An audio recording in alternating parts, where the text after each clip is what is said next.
Poursuite de l'audiobook de l'ouvrage de Jules Marcel Nicole, Maladie et guérison. Chapitre 8. Le chrétien peut-il avoir recours à l'art du médecin? À ce sujet, nous lisons que le roi Asa, souffrant des pieds, n'a pas cherché l'Éternel, mais a consulté les médecins. 2 Chroniques 16, verset 12. Nous lisons ce passage. La 39e année de son règne, Asa eut les pieds malades au point d'éprouver de grandes souffrances. Même pendant sa maladie, il ne chercha pas l'Éternel, mais il consulta les médecins. Asa se coucha avec ses pères et il mourut la 41e année de son règne. Fin de citation et retour au texte. Sur la base de ce texte, certains ont conclu qu'un croyant authentique ne devait pas se faire soigner par un docteur ni absorber de remèdes. Mais la faute d'Asa n'était pas d'avoir recours à des médecins. Son tort, c'était de se limiter aux moyens humains et de ne pas invoquer le Seigneur. C'était d'autant plus grave que la maladie d'Asa était apparemment le châtiment de son péché. La Bible, dans son ensemble, prouve que la science médicale n'est pas à dédaigner. Paul est tout content d'avoir auprès de lui Luc, le médecin bien-aimé. Note 129, Colossiens 4, verset 14. Luc, le médecin bien-aimé, vous salue, ainsi que Démas. Retour au texte. Plus que cela, ce même Luc nous relate une parole de Christ significative à cet égard. Ce ne sont pas les bien portants qui ont besoin de médecins, mais les malades. Luc 5, verset 31. Ainsi donc, Jésus lui-même déclare que le recours à un médecin est normal pour celui qui est atteint dans sa santé. Bien sûr, l'auteur ultime de la guérison, c'est Dieu que nous devons invoquer en toutes circonstances et qui peut répondre à nos prières, soit par une intervention surnaturelle, soit par l'usage de remèdes appropriés, y compris par les ressources mystérieuses de notre organisme. On félicitait Ambroise Paré d'avoir réussi une opération délicate, et celui-ci déclarait avec humilité « Moi, j'ai pansé le blessé, mais c'est Dieu qui l'a guéri. » Néanmoins, Dieu avait jugé opportun de guérir ce patient en utilisant les soins d'Ambroise Paré. Notre confiance en l'Éternel ne nous dispense pas de recourir aux moyens naturels. Jésus nous dit de nous attendre à notre Père céleste pour être nourris et vêtus. Nous regardons les oiseaux du ciel qui ne sèment ni ne moissonnent et qui n'amassent rien dans des greniers. Nous considérons les lys des champs qui ne travaillent ni ne filent et qui sont vêtus plus somptueusement que le roi Salomon. Matthieu 6, versets 25 à 32. Cela ne signifie pas que nous devions nous abstenir de semer et de moissonner, de travailler et de filer, dans l'espoir que du haut du ciel, le Seigneur fera pleuvoir sur nous les pains et les habits dont nous avons besoin. Au contraire, l'apôtre Paul déclare que celui qui ne veut pas travailler n'a pas le droit de manger. 2 Thessaloniciens 3, verset 10. Car, lorsque nous étions chez vous, nous vous disions expressément, si quelqu'un ne veut pas travailler, qu'il ne mange pas non plus.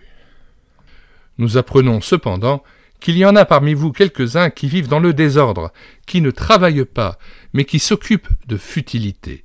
Nous invitons ces gens-là et nous les exhortons par le Seigneur Jésus-Christ à manger leur propre pain en travaillant paisiblement. Fin de citation, retour au texte. Ainsi, nous comptons sur Dieu tout en faisant notre part pour gagner notre subsistance. De même, les prières que nous formulons en vue d'une guérison ne nous dispensent pas de recourir aux moyens naturels que Dieu met à notre disposition. Lorsque le bon Samaritain a trouvé au bord du chemin le malheureux couvert de blessures, il a peut-être prié en sa faveur, mais en tout cas, il a versé sur ses plaies de l'huile et du vin, afin de les adoucir et de les désinfecter, et Jésus recommande une telle démarche à notre initiative. Luc 10, verset 37. La référence est celle du bon Samaritain. À la question de Jésus, Lequel de ces trois te semble avoir été le prochain de celui qui était tombé au milieu des brigands? Verset 37. C'est celui qui a exercé la miséricorde envers lui, répondit le docteur de la loi. Et Jésus lui dit, va, et toi, fais de même. Retour au texte. Je connais une société missionnaire qui, dans ses débuts, désapprouvait l'usage de la quinine comme contraire à la foi dans la providence de Dieu pour veiller à la santé de ses enfants. Après que plusieurs missionnaires eurent succombé au paludisme, les responsables ont modifié leur attitude en spécifiant que la quinine pouvait être consommée non comme un remède, mais comme un aliment. C'était une mesure sage, encore que l'argumentation ait été d'une subtilité suspecte. Il aurait mieux valu reconnaître que la foi n'était pas incompatible avec le recours à la médecine. Certains hygiénistes, d'autrefois, s'opposaient aux vaccinations comme introduisant du poison dans l'organisme. Malgré les succès remportés par les vaccins pour combattre la petite vérole et la tuberculose, les spécialistes ont encore des discussions à ce sujet. Les témoins de Jéhovah sont violemment hostiles aux transfusions sanguines. Ils se basent sur la défense de consommer du sang formulé dans divers passages de l'Ancien Testament. Note 134, Genèse 9, verset 4, Lévitique 17, verset 11, Deutéronome 12, verset 23. Ils se basent donc sur la défense de consommer du sang formulé dans divers passages de l'Ancien Testament et maintenu par le décret du Concile de Jérusalem, acte 15, verset 29. Ce décret peut, à bon droit, être considéré comme une disposition provisoire pour faciliter la communion entre chrétiens issus du judaïsme et du paganisme, et non comme une règle valable dans tous les siècles. Lorsque, quelques années plus tard, la question des viandes sacrifiées aux idoles s'est imposée à Corinthe, Paul ne s'est pas référé au décret de Jérusalem, mais a fait valoir d'autres considérations. Nous laissons à M. Nicole la responsabilité de cette note 135. Retour au texte. Pendant des années, j'ai donné régulièrement de mon sang pour le service de transfusion de l'hôpital Saint-Antoine à Paris. Plus tard, lorsqu'à mon tour j'ai eu besoin de transfusion, j'étais reconnaissant de bénéficier de la générosité manifestée par d'autres. Nous n'avons pas le droit de verser le sang de notre prochain pour le faire mourir, mais s'il nous l'offre de bon cœur, nous avons la liberté de le recevoir. Surtout comme chrétiens, nous devrions être les premiers à nous dévouer pour un tel sacrifice. Nous avons l'obligation d'être les adversaires résolus du recours à la drogue, qui est un des pires fléaux de notre société contemporaine. Mais quand les souffrances d'un malade deviennent intolérables, il est légitime de le soulager à l'aide de calmants ou de somnifères, même si cela diminue un peu ses facultés mentales. Dieu n'a pas dédaigné d'anesthésier Adam, si l'on peut dire, en l'endormant d'un profond sommeil, avant de procéder à l'ablation d'une de ses côtes destinées à devenir la femme, os de ses os et chair de sa chair. Genèse 2, 21-23. En revanche, l'euthanasie apparaît comme une révolte contre la souveraineté du Créateur. C'est à lui qu'il appartient de faire vivre et de faire mourir. Note 138, Deutéronome 32, verset 39. Nous citons ce passage. « Sachez donc que c'est moi qui suis Dieu, et qu'il n'y a point de Dieu près de moi. Je fais vivre et je fais mourir, je blesse et je guéris, et personne ne délivre de ma main. » Fin de citation, retour au texte. C'est dans sa main que se trouve le souffle d'un être humain. Daniel 5, verset 23. Dans ce passage, le prophète Daniel reproche à Belshazzar, le fils de Nebuchadnezzar, de ne s'être pas humilié dans son cœur devant Dieu, quoiqu'il connût toutes les choses que son père avait vécues, notamment lorsqu'il avait glorifié Dieu après son humiliation de 7 ans, réduit comme un animal, comme un bœuf, à brouter l'herbe des champs. Eh bien, Nebuchadnezzar, le père de Belshazzar, s'était humilié devant Dieu. Daniel 4, verset 34, « Après le temps marqué, moi, Nebuchadnezzar, je levai les yeux vers le ciel, et la raison me revint. J'ai béni le Très-Haut, j'ai loué et glorifié celui qui vit éternellement, celui dont la domination est une domination éternelle et dont le règne subsiste de génération en génération. Tous les habitants de la terre ne sont à ses yeux que néant. Il agit comme il lui plaît avec l'armée des cieux et avec les habitants de la terre, et il n'y a personne qui résiste à sa main et qui lui dise « Que fais-tu » En ce temps, la raison me revint, la gloire de mon royaume, ma magnificence et ma splendeur me furent rendues, mes conseillers et mes grands me redemandèrent. Je fus rétabli dans mon royaume, et ma puissance ne fit que s'accroître. Maintenant, moi, Nebuchadnezzar, je loue, j'exalte et je glorifie le roi des cieux, dont toutes les œuvres sont vraies et les voies justes, et qui peut abaisser ceux qui marchent avec orgueil. Alors j'ai à dessein voulu citer ce passage. Je connais quelqu'un qui avait des problèmes psychologiques et qui a bien failli devenir fou suite à des blasphèmes qu'il avait pu prononcer, une révolte profonde qui l'avait poussé à blasphémer Dieu, et le jour où il s'est humilié devant Dieu comme Nebuchadnezzar, il a retrouvé sa raison, il a demandé pardon à Dieu pour son péché, pour son arrogance, pour le blasphème, pour son esprit hautain. Il s'est humilié devant Dieu et Dieu lui a redonné la raison. Et quand on parle de problèmes physiques, de maladies, on peut parler aussi de problèmes psychiques, et parfois aussi un immense orgueil peut conduire Dieu à un jugement sur notre psychisme et le conduire à un état où nous sommes réduits presque à l'état de bête, comme dans ce passage du prophète Daniel au chapitre 4. Et donc, Belshazzar, le fils de Nebuchadnezzar, après que son père eût été mort, et qu'il lui eut succédé, a commis un péché très grave en glorifiant les idoles après s'être enivré lors d'un banquet. Daniel chapitre 5 verset 2. Belshazzar, quand il eut goûté au vin, fit apporter les vases d'or et d'argent que son père Nebuchadnezzar avait enlevés du temple de Jérusalem, afin que le roi et ses grands, ses femmes et ses concubines s'en servissent pour boire. Alors on apporta les vases d'or qui avaient été enlevés du temple de la maison de Dieu à Jérusalem. Et le roi et ses grands, ses femmes et ses concubines s'en servirent pour boire. Ils burent du vin et louèrent les dieux d'or, d'argent, d'airain, de fer, de bois et de pierre. Donc non seulement il y a là la profanation d'un usage d'objets sacrés qui étaient réservés au temple de Dieu, mais en plus, il y a là l'expression d'une adoration des démons qui sont extrêmement graves et qui va induire un jugement de mort. Le parallèle avec Apocalypse 9, verset 20, est évident.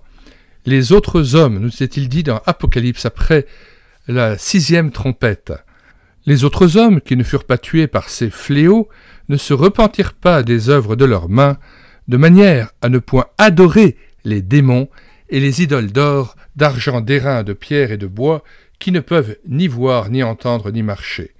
Et ils ne se repentirent pas de leur meurtre, ni de leur enchantement, ni de leur impudicité, ni de leur vol. On voit dans ce texte de l'Apocalypse que le tiers des hommes mourra de ce jugement lors du 6e ange sonnant de la trompette. On voit ici que le jugement de mort est directement lié à l'adoration des démons et à l'idolâtrie la plus élémentaire, et notamment l'adoration à Mammon. Il s'agit des idoles d'or et d'argent. Curieusement, dans la cure d'âme, nous devons noter que plusieurs pasteurs ont pu constater que certaines maladies étaient en lien direct avec la pratique de l'occultisme, de l'idolâtrie ou du spiritisme. On comprend mieux maintenant l'insistance de l'apôtre Jean dans 1 Jean 5, verset 21, lorsqu'il dit « Petits enfants, gardez-vous des idoles ». Mais revenons au texte de Daniel 5, verset 23. Voilà ce que Daniel reproche à Belshazzar. « Tu t'es élevé contre le Seigneur des cieux. Les vases de sa maison ont été apportés devant toi, et vous vous en êtes servis pour boire du vin, toi et tes grands, tes femmes et tes concubines. Tu as loué les dieux d'argent, d'or, d'airain, de fer, de bois et de pierre, qui ne voient point, qui n'entendent point, et qui ne savent rien, et tu n'as pas glorifié le Dieu qui a dans sa main ton souffle et toutes tes voies. C'est pourquoi il a envoyé cette extrémité de main qui a tracé cette écriture, compter, compter, peser et diviser, et voici l'explication de ces mots. Compter, Dieu a compté ton règne et y a mis fin. Peser, tu as été pesé dans la balance et tu as été trouvé léger. Diviser, ton royaume sera divisé et donné aux Mèdes et aux Perses. Nous pensons que la mention de ce passage est très importante et comme une des clés de notre guérison. Souvenons-nous encore de ce que Daniel explique en parlant de Nebuchadnezzar, verset 20, chapitre 5, verset 20. « Mais lorsque son cœur s'éleva et que son esprit s'endurcit jusqu'à l'arrogance, il fut précipité de son trône royal et dépouillé de sa gloire. Et que reproche Daniel à Belchazzar, c'est de ne pas avoir fait comme son père l'a fait, il n'a pas rendu gloire au Dieu des cieux. » Et il est une partie aussi des clés de la guérison qui consiste à se comporter dans l'humilité face à Dieu et à lui rendre gloire de tout son cœur et de nous abaisser devant lui. Souvenons-nous d'Hébreux 12, versets 8 à 10. « Mais si vous êtes exempts du châtiment auquel tous ont part, vous êtes donc des enfants illégitimes et non des fils. D'ailleurs, puisque nos pères, selon la chair, nous ont châtiés et que nous les avons respectés, ne devons-nous pas, à bien plus forte raison, nous soumettre au Père des esprits pour avoir la vie? Nos pères nous châtiaient pour peu de jours, comme ils le trouvaient bon. Mais Dieu nous châtie pour notre bien, afin que nous participions à sa sainteté. » Verset 11. « Il est vrai que tout châtiment semble d'abord un sujet de tristesse et non de joie, mais il produit plus tard, pour ceux qui ont été ainsi exercés, un fruit paisible de justice. Fortifiez donc vos mains languissantes et vos genoux affaiblis, et suivez avec vos pieds les voies droites, afin que ce qui est boiteux ne dévie pas, mais plutôt se raffermisse. » Fin de citation et retour au texte. C'est dans sa main, c'est dans la main de notre Créateur que se trouve le souffle d'un être humain, et celui-ci n'en est pas le maître. Ecclésiaste 8, verset 8, que nous citons dans son contexte. À partir du verset 5. « Celui qui observe le commandement ne connaît point de choses mauvaises, et le cœur du sage connaît le temps et le jugement. Car il y a pour toute chose un temps et un jugement quand le malheur accable l'homme.